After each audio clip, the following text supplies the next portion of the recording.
My wife and I went through a situation here where there was just a real situation. We saw one of our kids going through an incredible injustice, and it was just painful to watch it because the person who was responsible for it primarily just wasn't a fair arbitrator.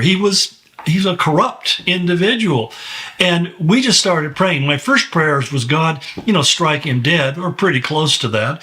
And then God began to minister to me that I really needed to pray, number one, that this individual could come to a saving knowledge of Jesus Christ, because I knew if that happened, he'd completely change. That secondly, I began to pray that God would begin to humble him in God's sight, that he would have the fear of God, that he would begin to develop a fear of God. If he wasn't having a faith in God, at least he could be afraid of God, and that God's hand would be heavily upon him. And if he became resistant to that heavy hand of God, that God would just simply remove him so that he could no longer become a problem.